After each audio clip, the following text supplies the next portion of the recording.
Welcome to the Penny Bloom Podcast. Ain't another place that has got more bombast. Romp past your mom, dad's listening to Tomcats. Talking everything to make you sad. We don't want that. We're here to make you smile.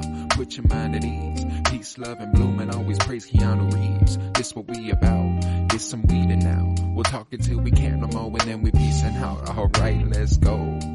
Penny Bloom Podcast. It's the Penny Bloom Podcast. Penny Bloom Podcast. It's the Penny Bloom Podcast.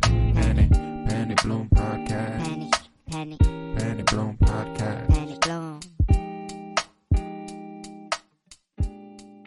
Hello, everybody, and welcome in to the Penny Bloom Dispatch. We've got a wonderful show for you today. We got a little entertainment, we got a little science, we got a little sports, and we're going above and beyond for you this week as an entertainment. We got some television news. We got an official casting of one of the shows we've been repeatedly coming back to.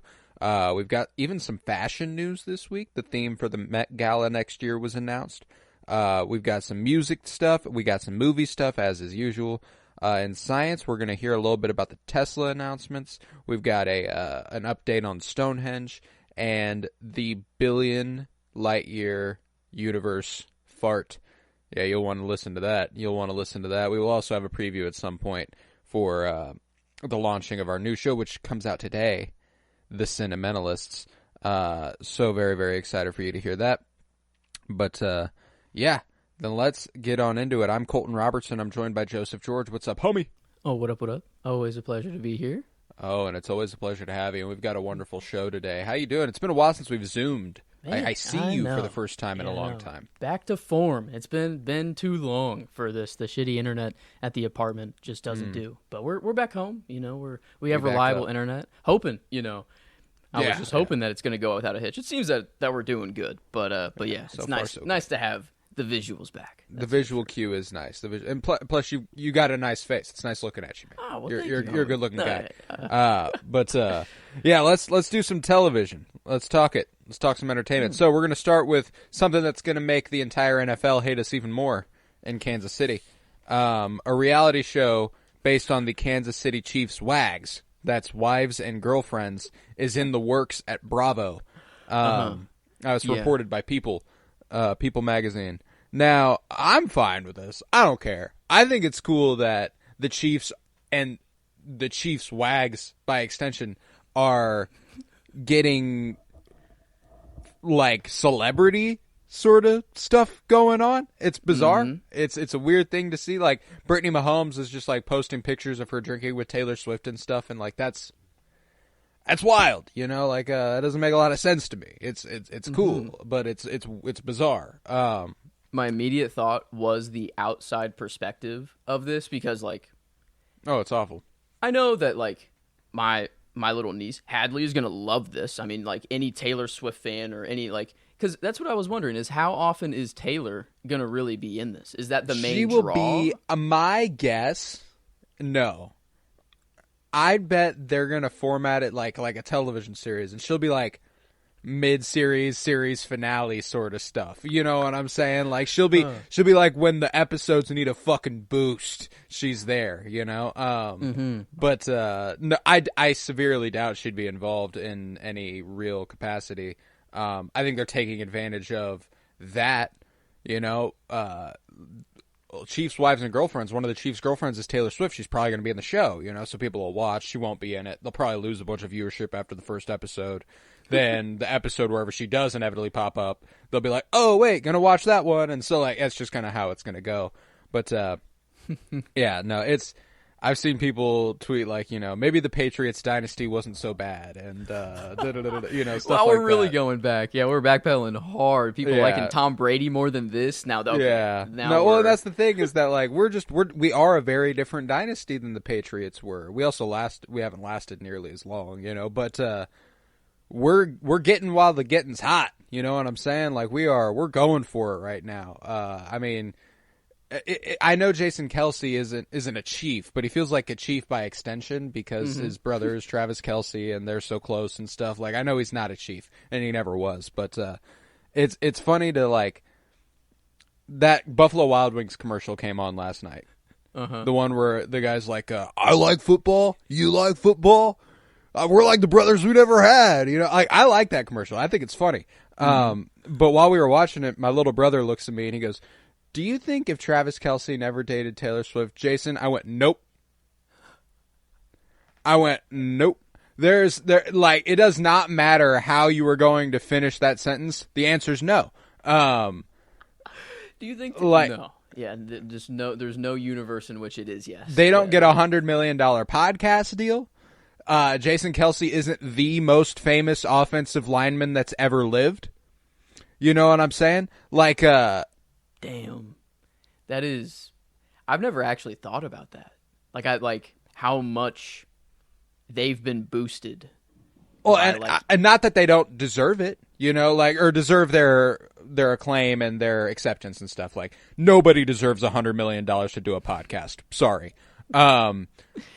Especially once a week. Are you fucking kidding me? That's insane. I'm not talking the money. They deserve that sort of love. I think Jason Kelce seems like a really genuine dude, and I like him a lot. And I'm sure he would not deny. You know, I'm sure they wouldn't deny that their careers and their image have been undoubtedly boosted by who is the most famous woman on the planet. You know what I'm saying? Like, that's just how it's going to work. So the Chiefs' wives and girlfriends, by extension, being like, fuck it, let's do it. Like, that's fun. And I'm okay with it because I'm a Chiefs fan. I'm actually more okay with this than I was the Travis Kelce dating show years back, Catching Kelce. I don't know if you remember that. I have never even heard of that. You've never heard of this? He had a dating show? Yeah, he had a dating show. He was like The Bachelor, and a bunch of women were like auditioning for his love. Wow, I can't believe I've never saw that. That's actually Catching Kelce. Hilarious. He was not a star yet. Like, this was 7 years ago. Like, it was when he was a young player in the league. He was famous in Kansas City, but he wasn't really famous league-wide or anything. But yeah, so like, I'm more okay with this than I was that. So that's the first piece of news in television. Second piece of television news, Zendaya confirms that Euphoria Season 3 will have a time jump, and the characters will no longer be in high school. Thank fuck. The first 2 seasons taking place in a high school will boggle your fucking mind. Absolutely fucked. If that's what high school is like now, it's no shit. I think that what the show does is it's a microcosm of every single problem that could occur at high schools across America, and they're all in one high school, which is not what happens. Usually you have one of these things, maybe 2 of these things, but all of these things, they don't all happen in the same fucking high school, dude. Now, I think Sam Levinson, the showrunner for Euphoria, is a fucking idiot. I do not like that guy. But the show has Zendaya. The show has Sydney Sweeney. The show has Jacob Elordi. The show has Hunter Schafer. And it had them in 2019? That was season Which 2? means that's...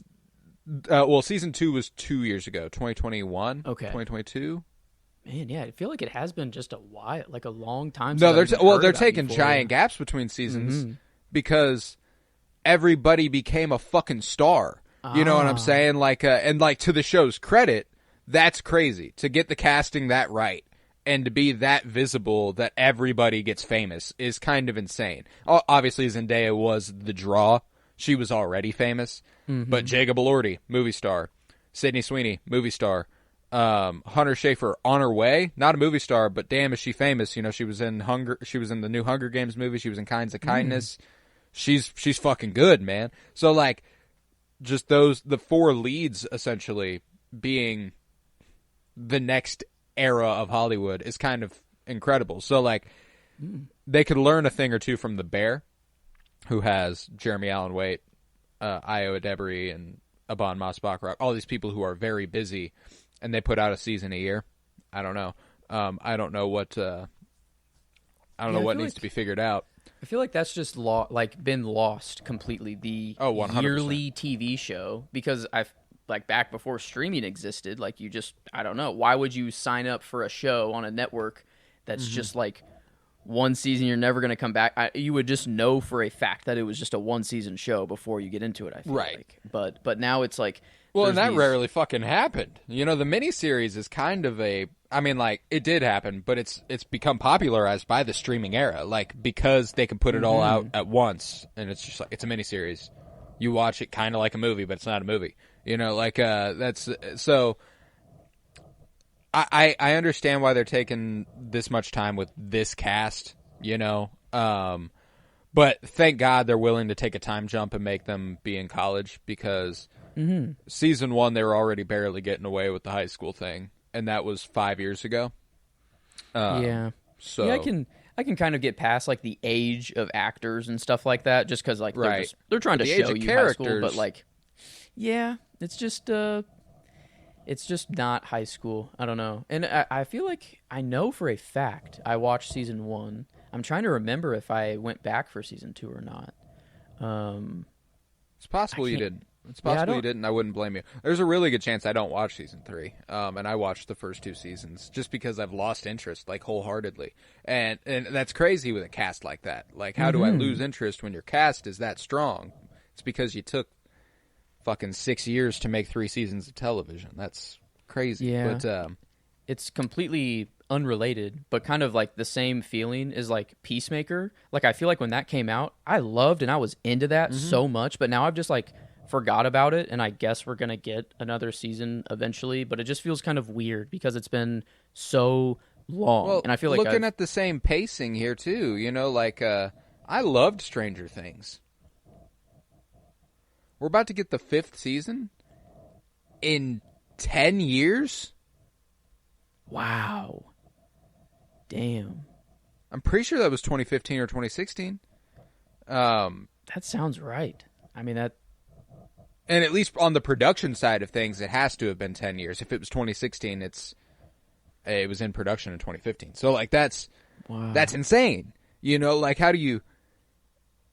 Like, those kids have been in that show since they were young teenagers, and now they're full-blown fucking adults, and they're playing the same age. You know, like, that's... Yeah, that just doesn't... I don't know. It's just weird. Like, it's just TV's in a weird state. I have a tough time with that. I have a tough time with that, man. So, like, yeah, it'll be weird. But, anywho, we'll move on to some more exciting news. These last couple are fun stuff. Ewan McGregor reveals that they are currently exploring ideas for Obi-Wan Kenobi Season 2. He adds that he wants to wear the Clone Wars armor and have more flashbacks with Hayden Christensen. This is, you know, as a Star Wars fan... I enjoy being serviced, and this would be fine with me. I always thought that Obi-Wan Season 2 had legs anyway, and it could be the show that we thought Season 1 was going to be, which is more like, I don't know, an intimate drama about his seclusion on Tatooine and being alone and, like, training with Qui-Gon and all that. Like, that's kind of what I imagined for Season 2. You can't make him face Vader again. No. You can't do that. Which means they're probably not going to do it unless they make him face off with Vader again for some fucking reason, because they're stupid. Yeah, I could see a spin of like he's training with Qui-Gon, and Qui-Gon's trying to get him to like let go of the past, something like that, and then there's like a fight going on in their head. Yeah, even like parallel, you know, like like Qui-Gon and Ewan are in or Liam Neeson and Ewan are in the present trying to work through things, and then they go to the past, and it's, you know, maybe we even get some flashbacks with young them and like during, you know, like him and Satine and stuff, and like that would be cool, you know, like, and it doesn't have to be Ewan McGregor playing young Obi-Wan anymore, even though they'd inevitably de-age him beyond recognition.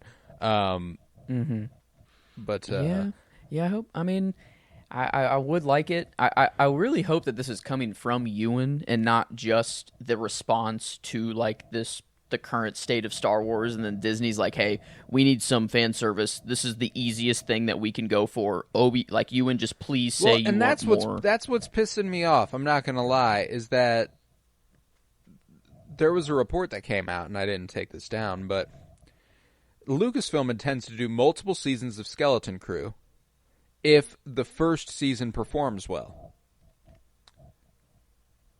Which I don't know about you, That's just kind of what TV is, no? And has always been.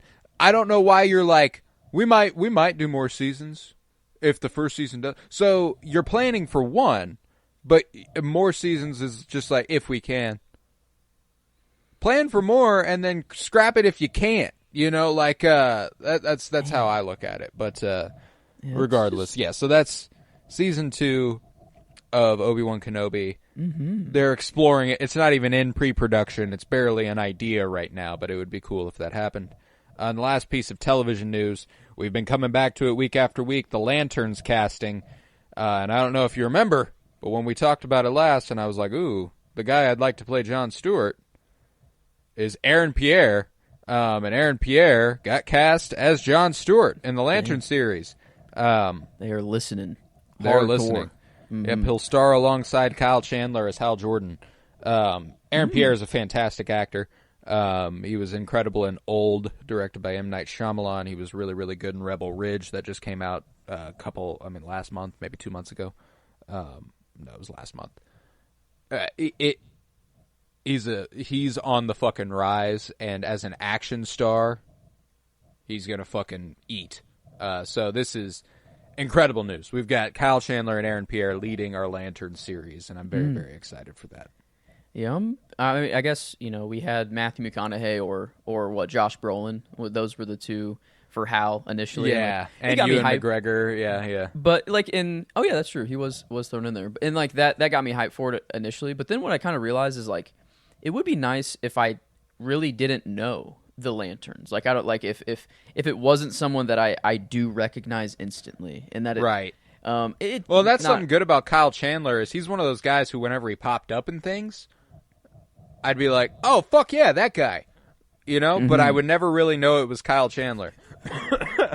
Damn. Yeah. I guess I don't know if that's taking a shot at these actors or whatever. No, but it's not. I think in fact it might be a credit. Like you sink into these roles so well that I've never even needed. Like you're just so reliable that you're that good, and I never need to be like, oh my god, who is like you're just consistent, bro. You're on it. Yeah, I mean it as a compliment. I could see it being an ego deflation, but I like it a lot.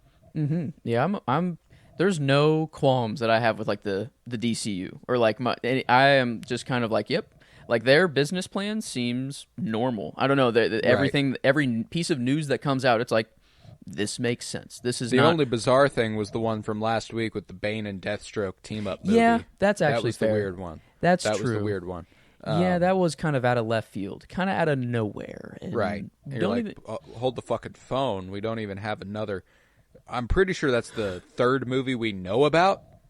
It's like Superman, Supergirl, Bane and Deathstroke, right? Like, isn't that the third? What a jump. Yeah, what a jump. And is that just their way of trying to say that it's the Batman movie, or that this is just a movie that is just Bane and Deathstroke? I don't know, man. That's it. I don't know. Like, yeah, but regardless, this was exciting news, and I'm very excited for the DCU. But we'll move on to some fashion, which is a rarity here. But the theme for the 2025 Met Gala has been announced, and it will be, quote, Superfine, Tailoring Black Style, based on the style of black men throughout history.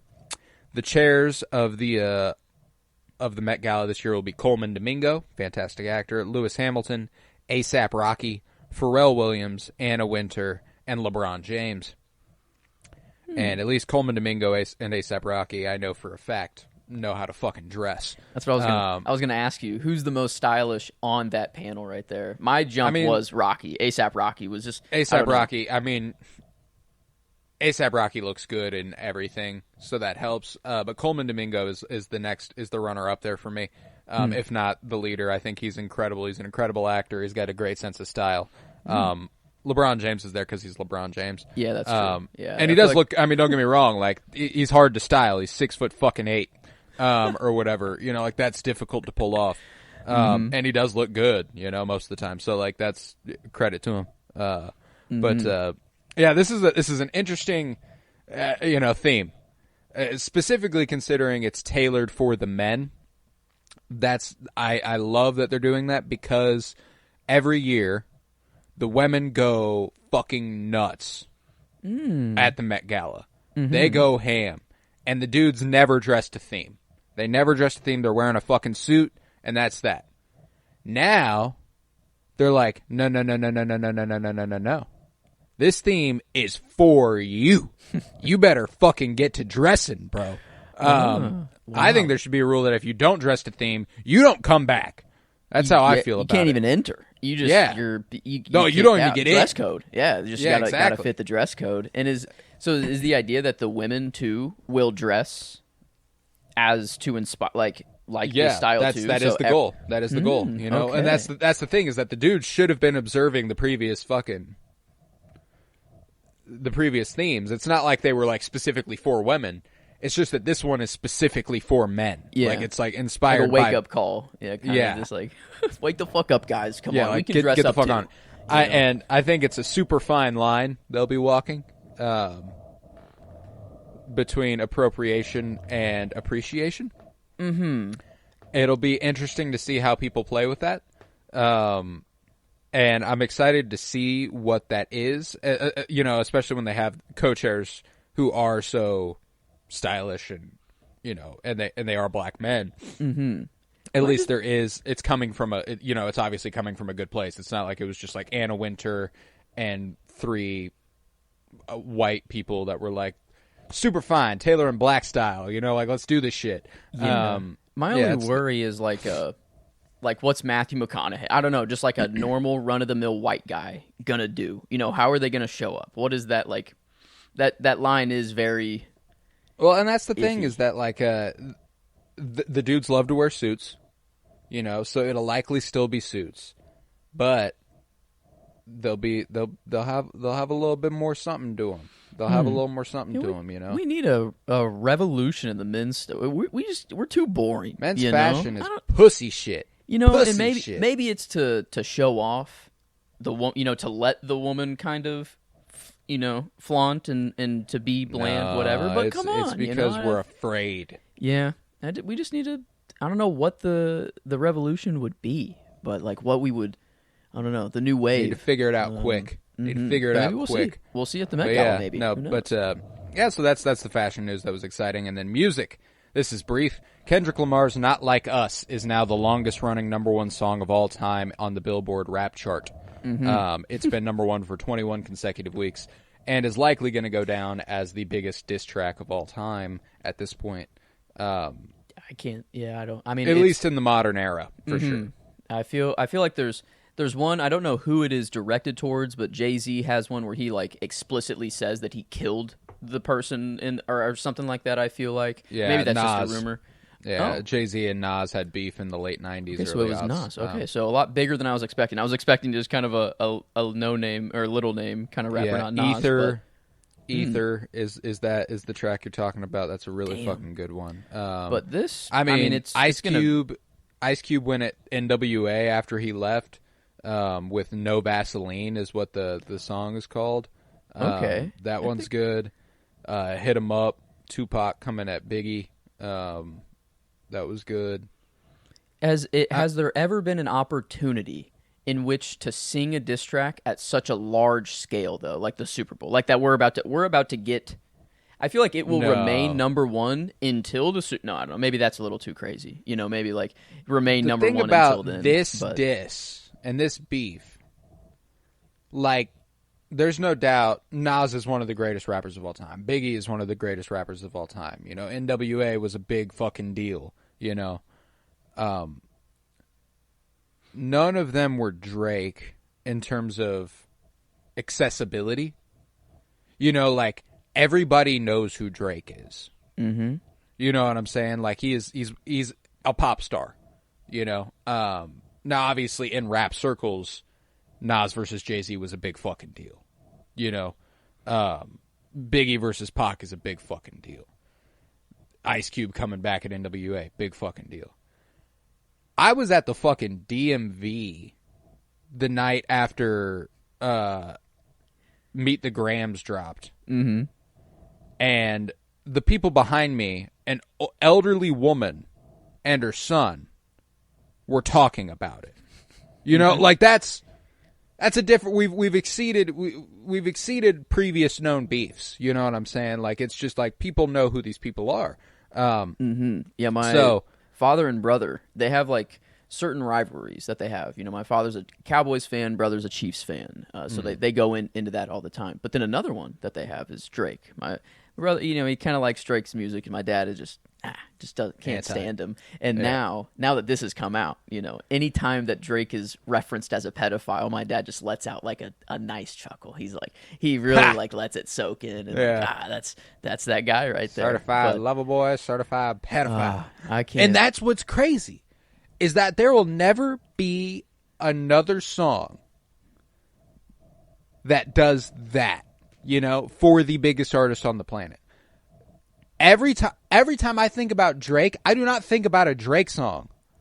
Mm-hmm. I think certified lover boy, certified pedophile, which is not what you want me to think when I think of your name. You know what I'm saying? I also think wop, wop, wop, wop, wop, that fuck him up, you know, like that's... I don't want to seem like I'm just like a Kendrick diehard whatever, but like if I had to choose one, for sure, there's no doubt in my mind. But like I used to even like before this beef, I would just, if Drake came on, it wouldn't like, I wouldn't seek him out or whatever, but I would never, I don't know, he would just, old Drake, whatever. It was just old Drake. I've been a Drake fan. I was a Drake fan a very long time. You know, I actually went to the Big Is the What tour earlier this year, the Drake and J. Cole tour. I mean, that was more for J. Cole and for Griffin. Griffin loves them, so he wanted to. And I was like, I got him the tickets for Christmas or something. I was like, let's do this. Listening to Drake now though is just kind of like I'll go a couple songs on Take Care. You know, we're good there. Maybe even before, you know, but I don't know. There's just a different. He toes a line that you can't really unhear on some songs. High school pics, you was even bad then. Sorry, what? What did he say? It just seems that everything's been in plain sight. The whole, I don't know. It's like why did it take this long, you know, for this to surface? But man, I don't know. That's why I'm like, I don't know. Allegedly, you know, like I don't know. True. Like that's the thing is that it seems bad. It seems bad, but yeah, Kendrick. I love me some Kendrick, so like I will not deny that I am biased because Kendrick Lamar is a better artist. I don't feel bad about saying that, you know, but yeah, now the longest running #1 song of all time on the Billboard Rap Chart, any rap song ever. That's insane. Not the longest running diss track to be a #1. Any rap song ever, it is the longest to have maintained #1 on the Rap Chart, which is. I wonder what the longest just any song is. I would assume it's probably longer than this, but like probably not by much. Like, I mean I bet it's fucking like "See You Again" or something. Yeah, just Gangnam a radio Style. Song. Yeah, just some song that was super overplayed that everyone actually hates now. But exactly. I don't think this song Nobody's can getting be tired of Not Like Us unless you're a fucking Drake fan. Yeah, it never. I don't know. Usually those songs that were on the radio, the #1s, it's like they were good whenever they first came out and it was nice, but then it's like then they became annoying. It was like, okay, now I actually can't listen to this anymore. But this forever. Yeah, we're in a different league here. My deathbed. I kind of want this. I don't know. I feel like this I need to hear this. Yeah. I love it. But yeah, so with that we'll move on to movies. And we got some more Kyle Chandler news. I just wanted to give him a little love because I saw the headline there. He's been cast in Joe Carnahan's R.I.P. or R.I.P. I don't know which it is. It's in all caps. R.I.P. I don't know if it's R.I.P. Rest in Peace or R.I.P. like R.I.P. He'll be starring alongside Matt Damon and Ben Affleck. The cast also features Sasha Calle, who was Supergirl in The Flash, and Teyana Taylor, the musician turned actress. And the film follows a group of Miami cops who discover millions in cash in a derelict stash house. So I think it's them kind of deciding what to do with it, which is a fun idea. I'm there for it. And it's Matt Damon and Ben Affleck, baby. Let's go. I hadn't heard about this. But apparently, like, my first piece of news with it was that Kyle Chandler is going to be in it. And so I'm like, oh, cool. This has a connection to earlier in the episode. Fuck it. And they're just Matt Damon and Ben Affleck, they're just they're acting in it together? Yeah, or they're not writing or any part of the production? I don't know. I know Joe Carnahan is directing it. I don't know if Matt Damon and Ben Affleck are writing. I don't know, just a cool duo. in Hollywood. It's just, I don't know, cool to see them together. But yeah, I don't know. That'll rip. Rest in peace or rip. Money. Yeah, either way. Maybe it is both. Maybe it is. It could be like a rip of the double money. Double entendre. Yeah, like they're ripping somebody off. You know, I don't know. Either way, I'm excited for that. Another one with a potential casting announcement. Rachel McAdams is in talks to star in Sam Raimi's new horror movie, Send Help, described as a horror version of Castaway mixed with Misery, which is exciting. And Rachel McAdams, brilliant actress, has worked with Sam Raimi because of Multiverse of Madness. So a little bit of a familiarity there. But yeah, this is exciting. Any new Sam Raimi, I'm there for. Horror, you know? And now he's in talks to direct Doctor Strange 3 again, which is even more exciting. For that franchise, because I thought for sure the way that's been received, they kind of be like, nah, it's all right, you know. I like that. Yeah, I wonder what is it. Is it like on the raft and there's just sharks and a bunch of scary stuff around, or like on the island and there's like some spooky? I guess I know that's why I'm like, I'm that's excited. Kind of a it's called Send Help. That's cool. You know, like that's dope. But yeah, I'm there. I'm there for wherever this is going to take me. Rachel McAdams, one of my favorite actresses ever. Sam Raimi, obviously a fantastic director. I'm there. But next up, a little bit more of the same type of stuff, same vein. Keke Palmer, Naomi Ackie, LaKeith Stanfield, and Demi Moore have been cast in Boots Riley's next movie, I Love Boosters. The film centers on a ring of shoplifters who take aim at a cutthroat fashion maven. That maven, I'm assuming, would be Demi Moore.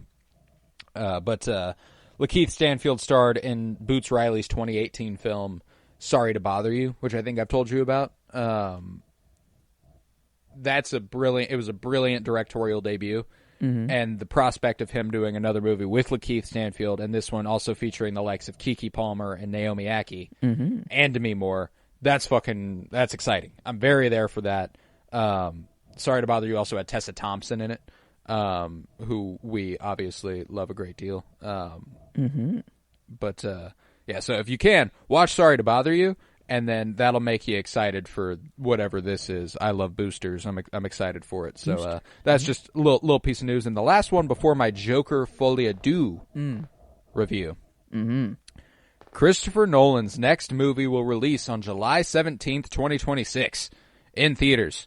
Matt Damon is in talks to star. Universal Pictures will distribute the film in IMAX. It begins filming in early 2025, and this means we are getting new Christopher Nolan, Denis Villeneuve, Jordan Peele, and Steven Spielberg in 2026, along with The Batman Part 2.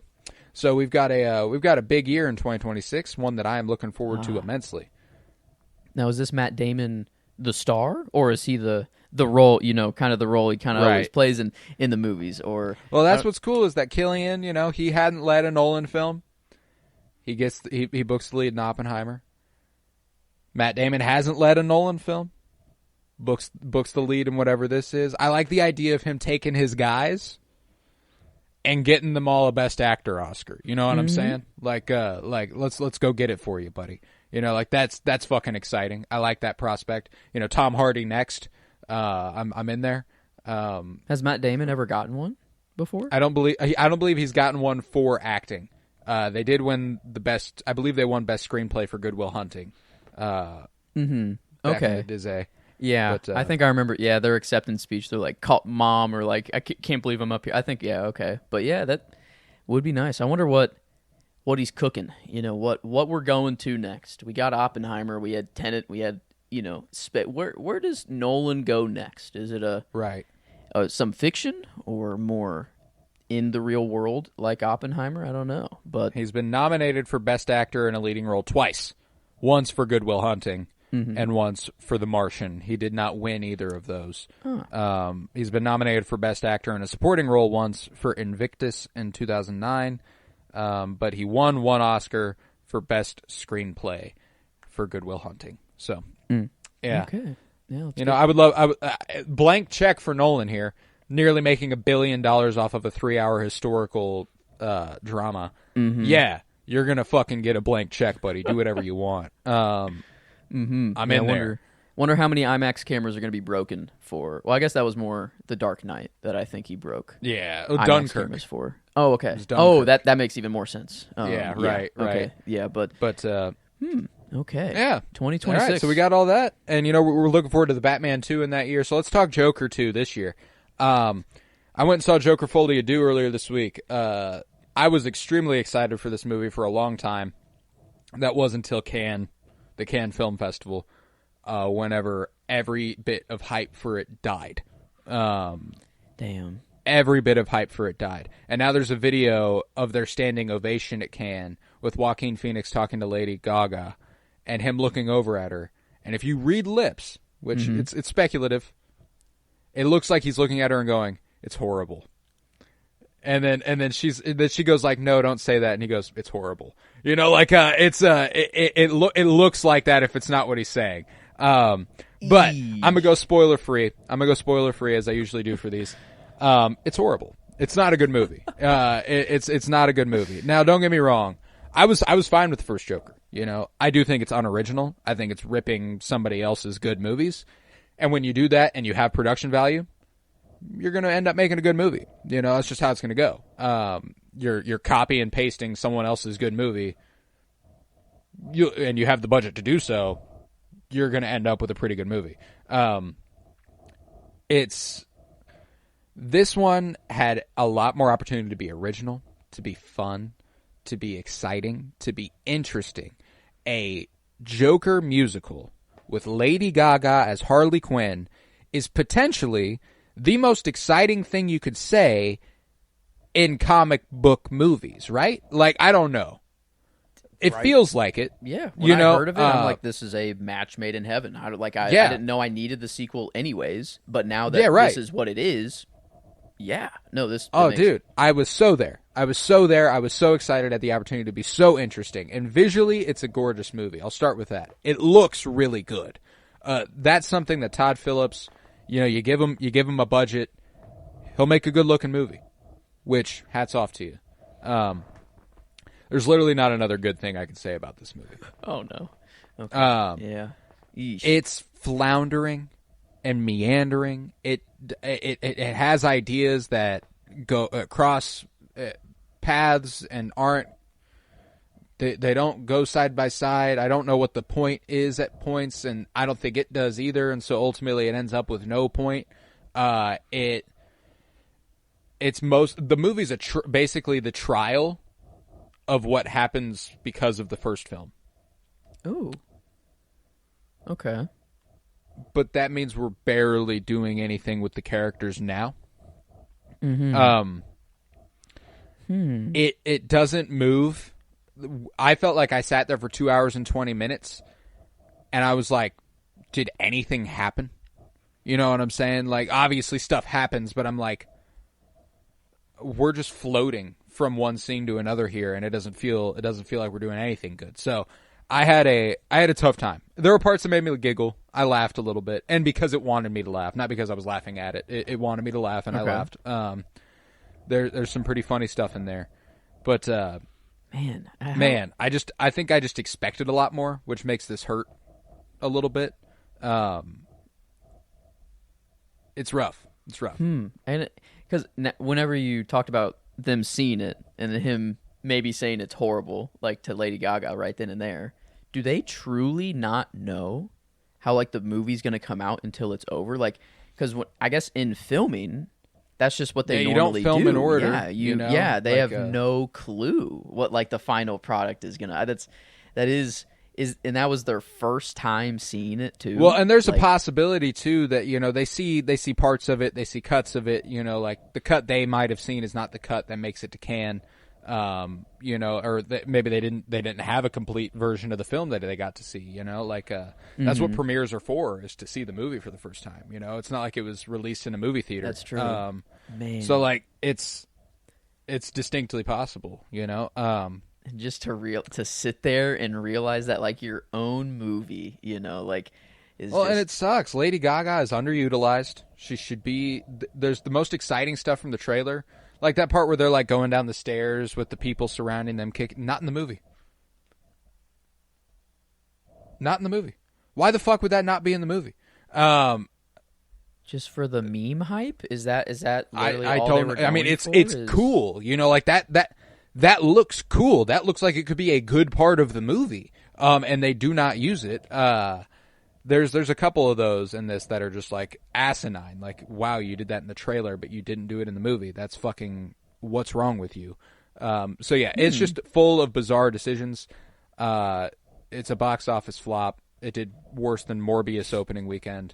And it's the sequel to $1 billion film, which is insane. I've modern heard the audiences call. don't love musicals, which really sucks. But Yeah, but this, I don't know. This is a vein where I feel like it could have worked. Out of like they had everything going for it, but to not do as good as Morbius. I mean, I guess Morbius was just marketed out the ass, and it was, I don't know, it's just Marvel, so people are gonna go anyways there, I guess. But like, I've seen the call. I mean, that's the thing is that Morbius didn't have a particularly good opening weekend. That's the thing, is that like it's not like, well, it didn't even live up to Morbius. No, Morbius was considered a flop. Yeah, that's true. Yeah, no, it did not do well. I mean, I guess I can speak to Morbius and how just bad, I don't know, that is. I wonder if it is kind of on the same level as Morbius, but it'd be really funny. It's bizarre for me. If you make a movie that's as good looking as this is, typically I can forgive a lot of trespasses. I can be like, well, you made something that I really like looking at. They didn't do enough to overcome that for me. You know, to give a movie this good looking 2 stars on Letterboxd, which is purely for how good it looks. That's crazy. And it's the third 2-star comic book movie of the year for me, with Deadpool and Wolverine and Madam Web. So, big year for the genre. But yeah, not looking too hot. Maybe Morbius 2 is on the horizon. I don't know. Maybe bad out there. Maybe they realize bad. Yeah, if Joker 2 doesn't do good. Well, yeah, maybe this is just an even more of a sign not to do Morbius 2, maybe. But it makes me a little nervous for the DCU. Not gonna lie. How Warner Brothers will react to that. Not DC itself, but regardless, I don't know. But yeah, with that concludes entertainment. And what we're going to do now, if you're interested, today, October 11th, the day of the release here, is the launching officially of The Cinementalists, our movie podcast, also going to be coming on Fridays. And today our episode on Star Wars A New Hope released. We did a live commentary of it. We turned the movie on, we watched it together, and we invite you to do the same. We're going to give you a little sneak peek preview of that show right now, a little 10-minute segment of that episode. If you don't want to listen, that's fine. You can skip ahead 10 minutes. I would invite you to do so. Get intrigued, get excited about our new show. We would appreciate it. Go check it out. Go follow it. I would appreciate it greatly. So, here in a couple seconds, Joe's going to cue up that music for us, our Cinementalists theme. You're going to hear that, and then we'll be back, and we'll be doing Science with Joe. So, yeah, check out The Cinementalists.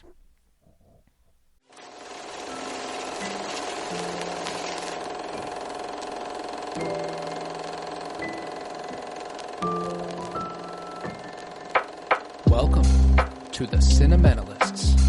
Noun, plural. Definition, those whose love for movies runs so deep, they can't help but do a podcast about them. Hosted by Colton Robertson and Joseph George.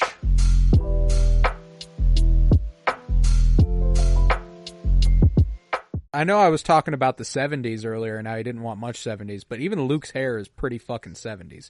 You know what I'm saying? That's true. That's a 70s cut right there. I mean, it looks incredible. That's probably the best Luke's hair has ever looked, in fact, like right here in this moment. Yeah, they're looking pretty good.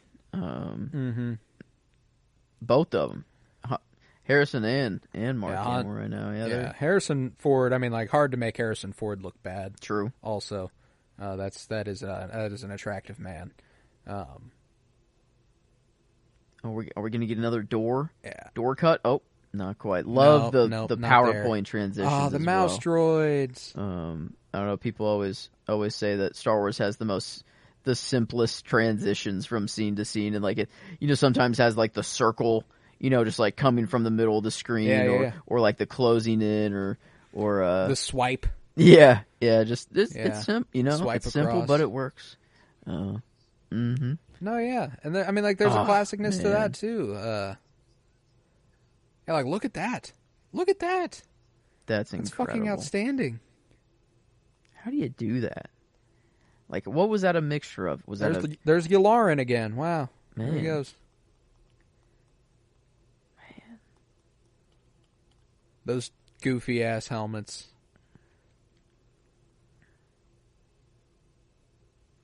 Just the sheer amount of things that were built. Like, it's great. Just and then probably once it was done and over, they just took it down because you can't have it take up the space anymore. But like, how much room did this set take up right here? You know, just for these couple shots right here. You know, that's crazy. Yeah. Like,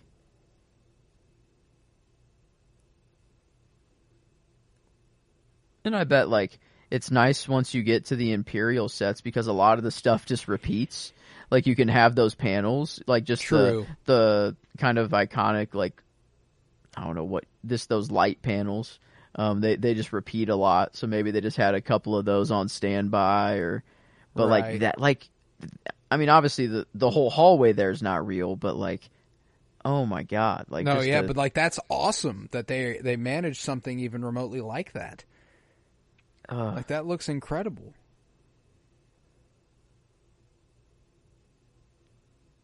God, those helmets are so fucking doofy. I love them taking them all out. Don't they, like, take out cameras? Yeah. Oh, yeah. Like, oh, yeah, good job, guys. Nobody saw it. Having a giant fucking firefight in this room. Damn, nobody's going to hear about it. Nobody saw it. Still people alive, and they're going for the cameras first. I mean, I like, think there's so many cameras. I think, man, oh my god! Now that how many cameras did they? Oh my god! What the? And another! Holy shit! Wow! They just kept coming. I don't think I've ever noticed how many fucking cameras are in that room. The budget cuts. I mean, the budget that they would save if they just, I don't know, used even just half of that amount of cameras. I mean, Everything's under control, normal situation. This is what gets you Harrison Ford's acting. Yeah, his performance nod here. How are you? Dude, he's so fucking funny. Oh man. And I love when he eventually just gives very up. Dangerous. God, yeah, he's so like fucking cool. He's like, all right, screw this. This isn't going to work anymore. Might as well give it anyway. Man, great shot there as well. I still can't believe the number of cameras that were out there. But, man. Wow, you had to just stop and take a look. Oh. He's like, wow. Little do I know. Yeah. I'm here to rescue you. Love that she's in cell 2187. Nice little Easter egg for what Finn's number is later on. FN 2187. Oh, that's awesome. I didn't know that. Or maybe I've heard that, but that's never stuck before. I feel like that's going to stick now. Having it during the movie, especially. But I love that Tarkin's just always been such a cynic. He'll never believe anything about the Jedi being alive. It was something that I recently rewatched Rebels, and they're talking about like Kanan Jarrus, and he's like, bullshit. He's not a Jedi. I call fucking bullshit. And then he like meets Kanan Jarrus. He's like, well, goddamn, there's one left, just one though. And then he meets Ezra Bridger, and he's like, okay, just those two though. There's only two left. He wants to believe so badly that they've eradicated the Jedi when they just haven't at all. Yeah, no. Well, I mean, if you're around Vader that much, I mean, you would just got to think by like, man, he's probably done it. If that's his job to eradicate them all, like, damn. I mean, he might as well have for a little bit. I mean, there was a time period where every Jedi was just kind of down in the dumps, but it's true. Man, yeah, I love the argument that, just, I don't know, the Acolytes kind of causing a bunch of Anakin, I don't know, whatever right now, besides the point. But how, like, Dave Filoni says Anakin Skywalker's the greatest Jedi ever. And it's like, well, sure, he is the story, whatever. But then I saw the counter argument that was like, well, you could actually argue that Anakin is the worst Jedi of all time on paper. Yeah. Literally, like, there's no Jedi that has done more damage to the Jedi Order than Anakin Skywalker. So, yeah, there's likely never been a Jedi who did more damage to the fucking galaxy than Anakin Skywalker. So, how do you define best Jedi? Most powerful? Sure. Most midichlorians? Sure. But best Jedi? No. I wouldn't say so, actually. I would argue that he is, the worst, probably the most awful Jedi there's ever been. That's I don't know. I just love these back and forths. Either I'm going to kill her or I'm beginning to like her. Yeah, I love that originally it seemed like they were building something of a love triangle between these three. Mm-hmm. Obviously didn't pan out between the brother and sister, but couldn't. We're not in Thrones, We aren't. Right, we're not Game of Thrones. Not back in that time period, but the future, incest, I guess, remains a no. That's good. I guess that's good. That's good that we're still there. But man, this. I mean, I've always just been a clean person. I don't like the ick. This would just suck. This only only the monster below them that they don't even know is there, but like just I would just hate this anyways. It's already disgusting. Yeah. I for some reason thought that this would be a much bigger problem I may face in my life. Closing walls. Why in every movie that we watched as a kid, The Incredibles, he had to run through. Right. Yeah, I feel like a wall that was closing in. Why did I can't think of really any other specific ones, but I feel like it just popped up all the time. That walls would close in, and you had to find something to prop them open, or you had to make it through. I was like, Jesus Christ! I hope that never fucking happens to me. Look at that little fucker. Yuck. This is obviously one of the most iconic scenes in the whole of the franchise, and I'm hard pressed to not call it my favorite scene of the movie. I know it's probably a corny pick, but just when they make it out here before long, when it's prevented, and it's the first time they get a chance to celebrate as a family, and Han and Leia embrace, and Luke and them, they're all having a good time, and then 3PO's like, "Oh my God, listen, they're fucking dying." It's just such a perfect beat of comedy and joy, and just it feels good. It's a small win when it feels like we're in a situation with insurmountable odds, and I love shit like that. But it's so much fun, and again, the dirty, like usually in sci-fi movies, you're dealing with such clean cut aesthetics, and this just says, "Fuck it. What if we were in the dirtiest possible place we could imagine?" A trash compactor that's filled with weird goo, and a monster. Yeah, wherever that monster went, to get out of this crushing, whatever. I guess it's just the sewer, whatever. I don't even want to think of what system's going on down there. But man, that's this. I don't know. It is a really nice, like, kind of, this is where their found family begins. Their first this is when battle it starts, of sorts. That they've all gone through together. So they almost face really death together. They almost all die in each other's arms, essentially, and they end up making it through. But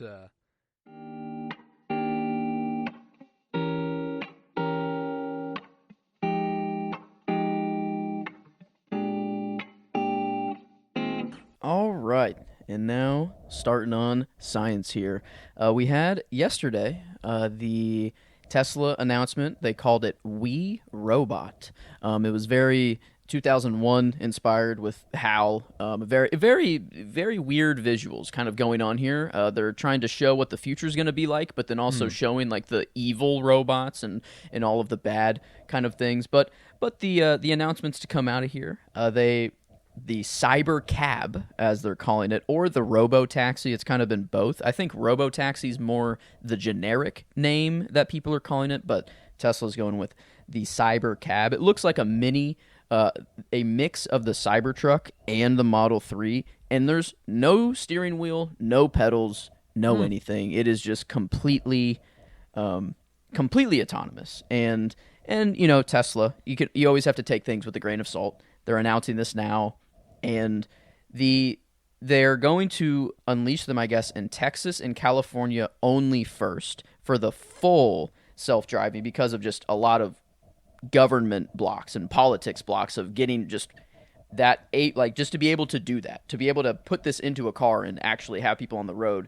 and do, is a lot more difficult and a lot more, you have to prove it, I guess. And so they Elon said that they're looking for next year, 2026, for this stuff to kind of roll out. But they said full self-driving was going to be a thing, I think, in like 2018, I'm pretty sure. So it's like, you really never know. But I thought a pretty cool, the other thing they announced was the Robo-Van. And Elon pronounced it as Robovan, or like more of like a name, I guess, which was kind of interesting to me. But it literally looks like a toaster, to me at least, a futuristic toaster that just sits 20 people. There's, I don't know, it's just like a little mini bus, kind of. And the event, well, I'll give them this, is they did it at Warner Brothers Studio. And they had like this, they started in kind of Tesla world, whatever, but then they walked into Metropolis, or whatever Metropolis would be, and the idea was, hey, look at all these cars just driving around like they would in the real world, and it was like a set, in Warner Brothers Studio of a city, and they were all just kind of driving around, and people got to sit in them and whatever. So it was kind of cool to see. But then they went to Westworld World, and they unveiled the Optimus robots to the public, and they just kind of let them roam around just the crowd and everything. But then they had like Westworld, like behind a bar. This robot was just the bartender, kind of like in Passengers, in that movie. I don't know, and with Chris Pratt and what's her name, Jennifer Lawrence. There it is. I was like, the last name was skipping me, but yeah, it was really weird just to see like these robots dancing and like everyone looking at them, and like this is their first kind of like human interaction.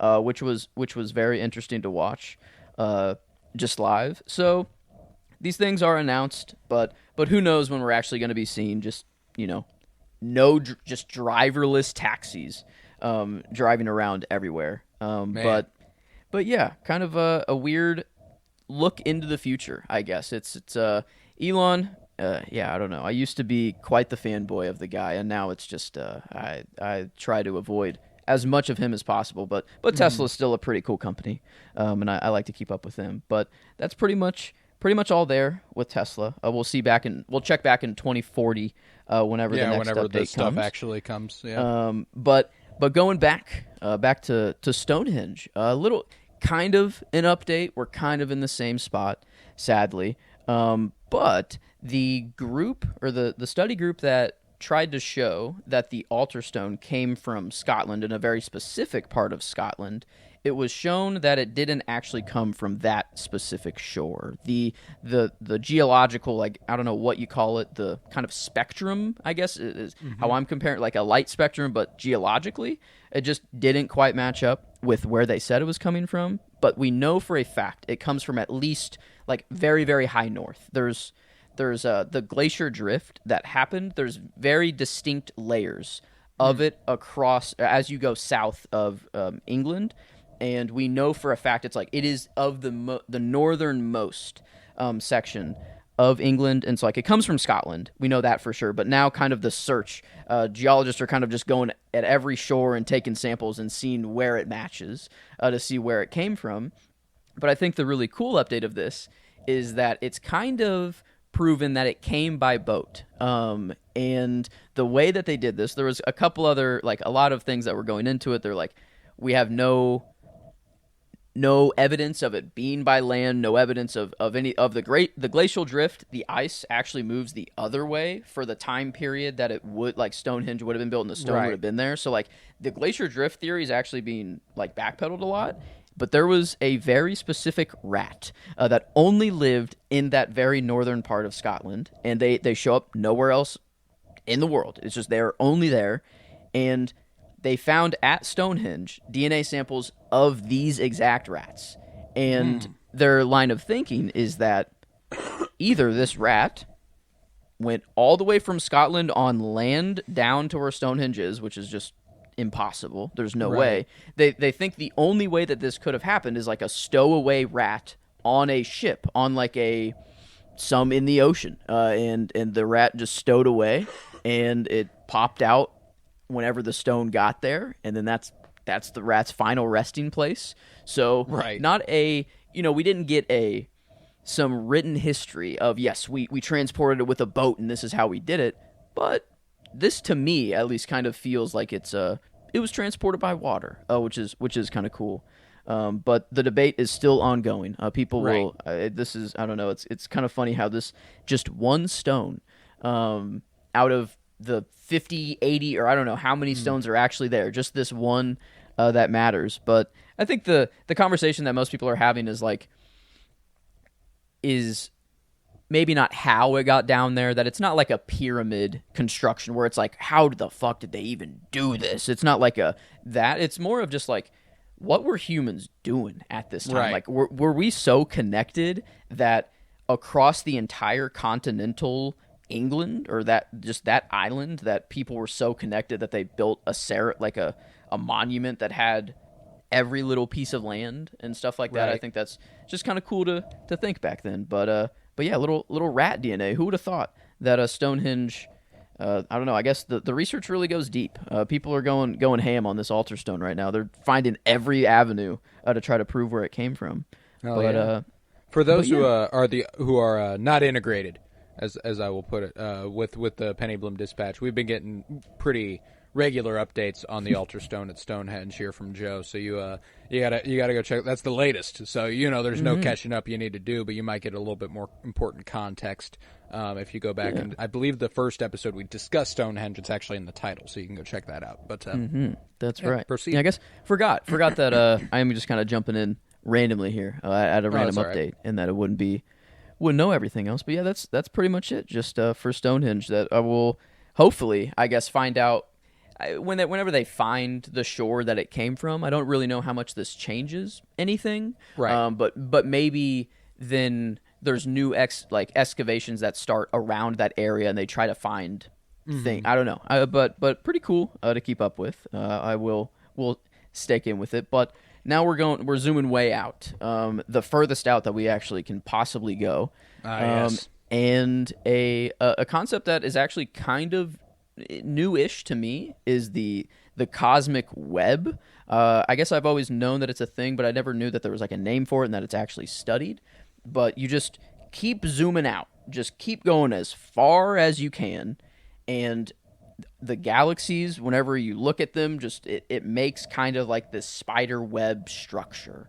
It just, when you zoom super super far out, and we know the average distance between the empty space between the webs, where there's just nothing. There is nothing, and we've always thought that there's nothing in any universe that can affect another universe that's outside of its cosmic web, or that's outside of the vein of the web that it's in, because those distances are just so large that there's nothing in the universe that can even come close to that. But this black holes everywhere, they either there's an official name for it, but some scientists either say that they burp or that they fart.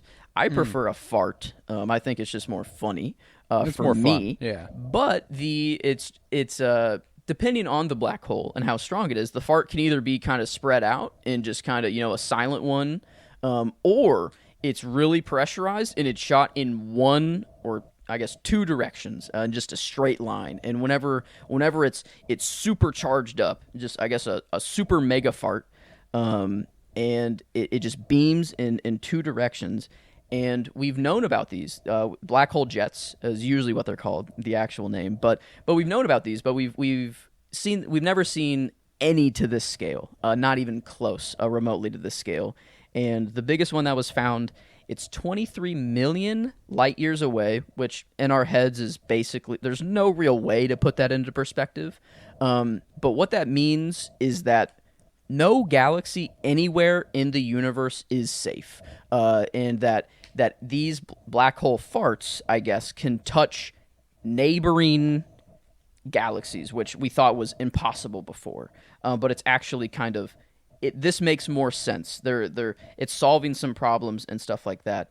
But I thought a really cool way of how we found these is there's this massive telescope array that's like all across England, to kind of, I guess, connect it to Stonehenge. It's just these panels that are on the ground from Scotland all the way down to like the very south tip of England. And when you combine all of them, it just basically makes this huge telescope array that looks at this giant portion of the sky all day long. And it's just taking in so much data that, like, it's so much that they actually just put these pictures on a website and had anyone could just come in and click, and you would say, like, yes, this is a black hole jet. You would click, like, the picture, or if it was a void, you would just say, yes, it's just a void, there's nothing there. And what that did is they used that information to train, like, an AI algorithm to do that work after humans went through and said, yes, these are the black hole jets and everything. Right. But the work that the humans did on that website discovered, like, 5,000, almost 6,000 new black hole jets completely that were just someone in their desktop is like their name is in that paper, like it's kind of crazy that it's sick. Kind of a worldwide kind of a discovery that happened here. But the group that put all these pictures out, they purposely hid the big one, the big Giganta one, because they wanted to do more research on it and to confirm that it was this size and everything.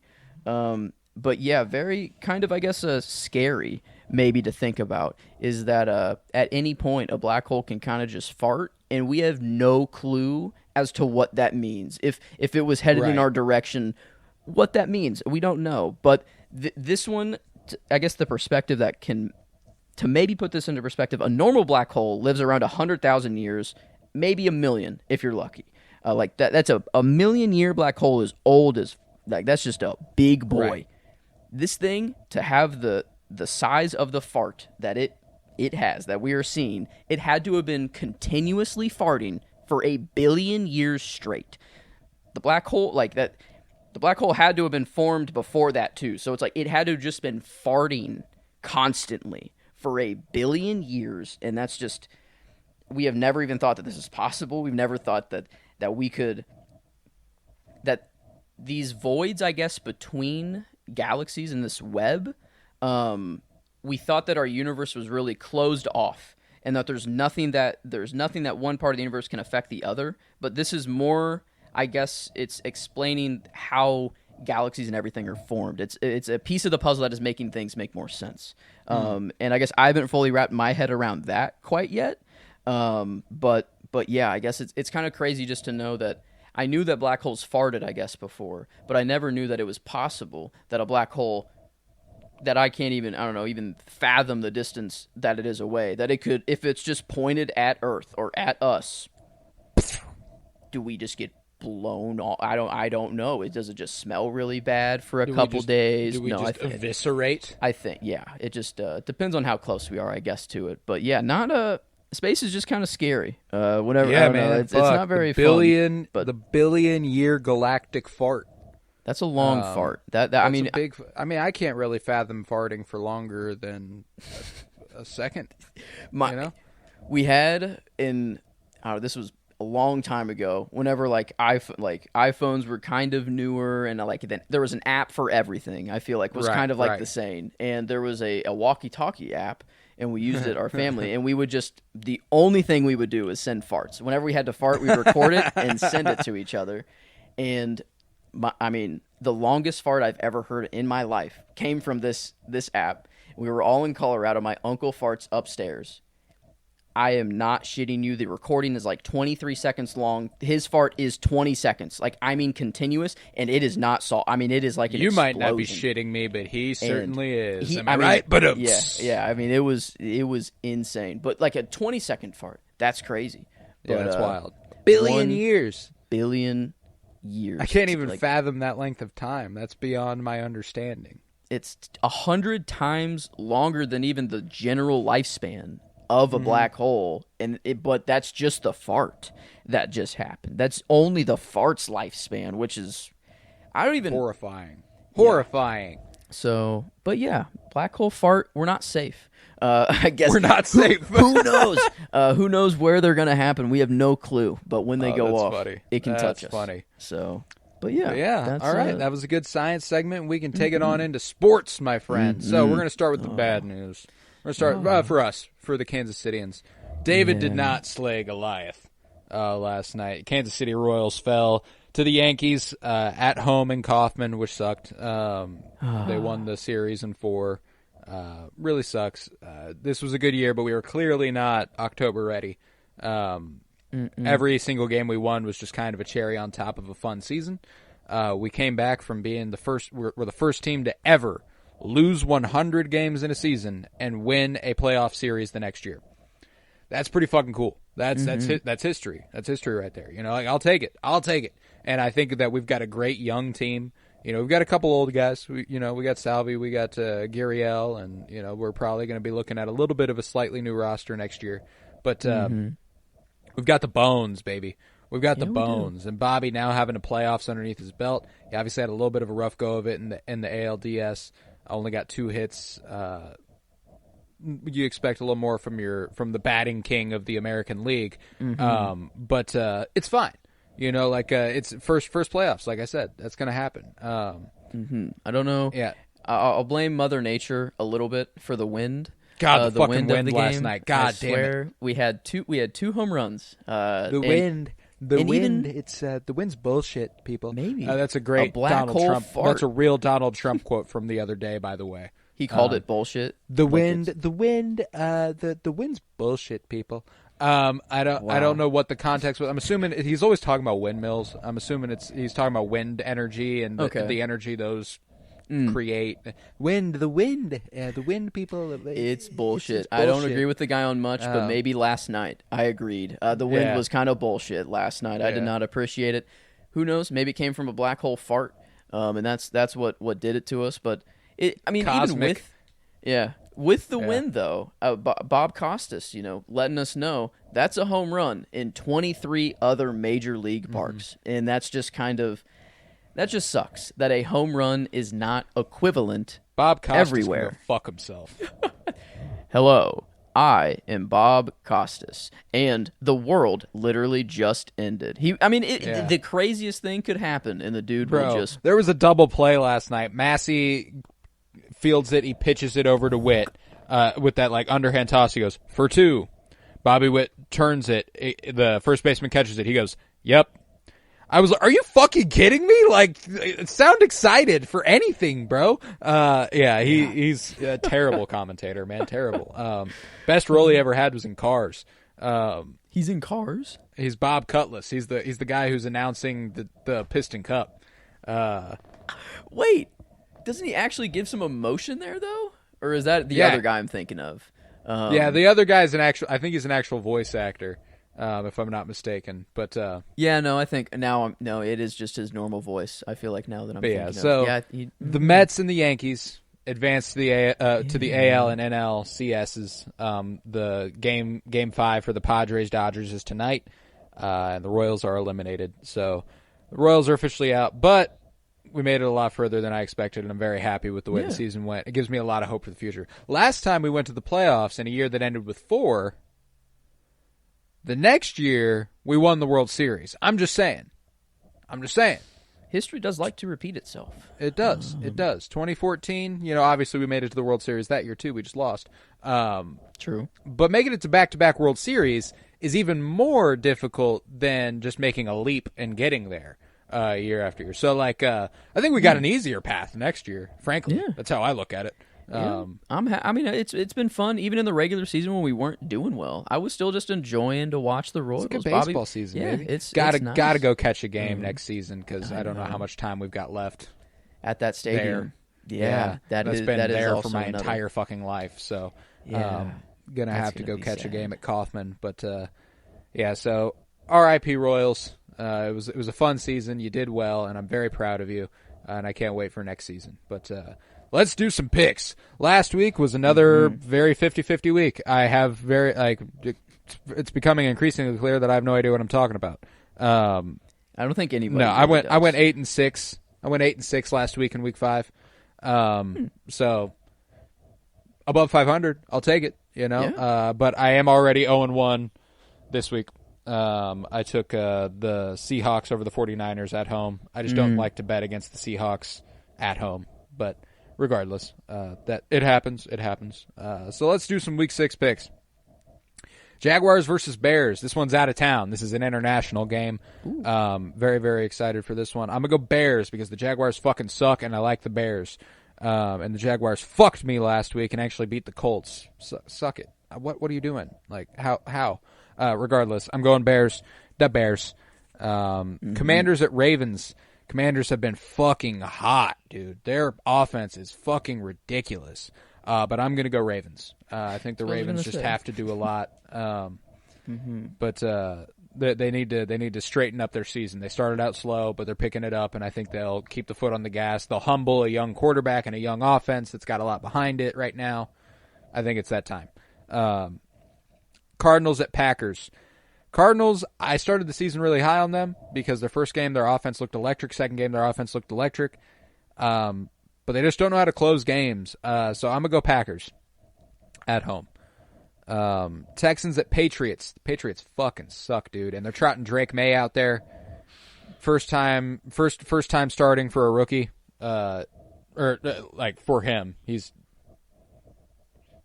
They've been doing terrible all season, and they're like, fuck it, throw Drake May in there. Terrible idea. Texans all the way.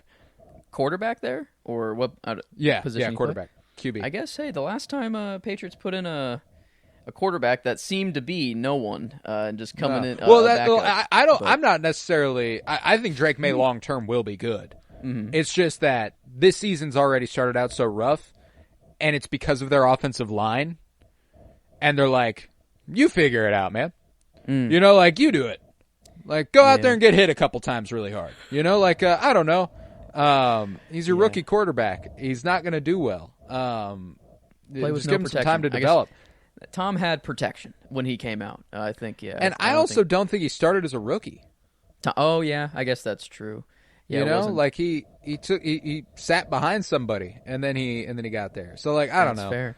It's just I don't love this habit in modern NFL. But regardless, we got a couple rookie quarterbacks in a row here starting this week, so I'm gonna bet against them. Tampa Bay Bucks at New Orleans Saints. The Saints are trotting out Spencer Rattler for his first career start as well. First career starts just typically don't equal wins. They just usually don't. So I'm gonna go Tampa Bay Bucks there. Cleveland Browns at the Eagles. Going the Eagles. Fuck the Browns. Hate their bitch asses. Colts at Titans. Titans are ass, man. They beat the Dolphins last week, but that's because the Dolphins are ass, man. So I'm gonna go Colts. I'm betting on Joe Flacco. I don't know if Joe Flacco is going to be starting. Anthony Richardson might be back, but Joe Flacco can fucking ball. Next up, Chargers at Broncos. Tough one. Obviously, this is an AFC divisional rivalry in our division. So I just like the Chargers. I think the Chargers got this one. Justin Herbert being hurt kind of hurts things, but I don't know. Steelers at Raiders. I'm going Steelers. Mike Tomlin's been a hell of a coach this season, and he's turned a weirdly, on paper, not great team into a great team, so I like it. Falcons at Panthers. Falcons. No need to elaborate there. Lions at Cowboys. This one's tough. Your dad won't like this. I'm going to go Lions. I like Detroit there. Okay. Sunday Night Football, we got Bengals at Giants. Talk about an ugly Sunday night football game, bro. What the fuck? Principally, I'm anti-Cincinnati. The New York Giants fucking suck. So what do you do? This here? is tough. Yeah, this is tough. This one is a tough one. I've got Giants penciled in, which would mark, I believe, the first time this season I'd be picking the Giants. 6 weeks deep, and I have not selected the Giants to win a game, I don't think. Is this the first time it's happening? You know what? Got to bet on them at some point. I'll make this week that week because fuck the Bengals. Okay. And then Bills at Jets. I'm going Bills. The Jets are a fucking disaster. They fired their head coach this week. Aaron Rodgers is a fucking idiot. He's 40 years old and clearly not as good at football as he used to be. So I'm going Bills. I'm going Bills there. And then Week 7's Thursday night game is Broncos at Saints. I think after his first career start, he'll settle in. You know, maybe even Derek Carr might be back. I don't know how long he's supposed to be out. I think Spencer Rattler leads the Saints to his first career win over the Broncos on Thursday night at home. I think that's what's going to happen on Thursday. But, yeah, with that, that's the dispatch this week, baby. And we'll be back next week for more. If you listen to that Sentimentalist clip, you better have already gone and subscribed to Sentimentalist. Go over there, follow wherever you might be listening. Listen to that episode. Watch the movie with us. If you're a Star Wars fan, you won't regret it. We have a great time. You also don't need to watch the movie, by the way. You can just listen. That is fine also. But let's see. Yeah, so Sentimentalists, that's the priority today. We've also got Death by Television going on. We're going to reach the halfway point of The Penguin next Monday. Very excited for that. Penguin episode 4 this Sunday. We'll be covering it on Monday. We're doing Fulcrum, a Star Wars podcast, where we're doing the Rebels rewatch. And to get access to all of this, you should be following at Penny Bloom Pod on Twitter. Everything filters through there. It's a lot of fun. You'll know everything we're doing at any given point over there. But yeah, Sentimentalists, that officially kicking off is big. That's where my heart lies. Dispatch and Sentimentalists. I'm ready for the movie podcast to be up and running, baby. But yeah, so we've got a lot going on. Leave a 5-star rate and review and download wherever you might be listening. Me and my dad are doing the show, obviously, on Sundays and Mondays. Probably more Sundays lately. But it's been a lot of fun, so you do need to check that out. That's on this feed, the Penny Bloom Podcast. This Sunday, we're actually going to be doing... He finished Shogun, so we'll be talking Shogun a little bit. And then we're going to do our top 10 favorite music groups. That's bands or groups of 3 or more people. But we're just, music groups is what we're going to call it. It doesn't matter. So yeah, top 10 coming on that show, and I'm very excited. So yeah, with that, I was Colton Robertson. I was joined by Joseph George. Thank you very much, homie. Oh, thank you for having me. It's always a pleasure to be here. Oh, and it's always a pleasure to have you. And remember, peace, love, and bloom. And let's go Royals.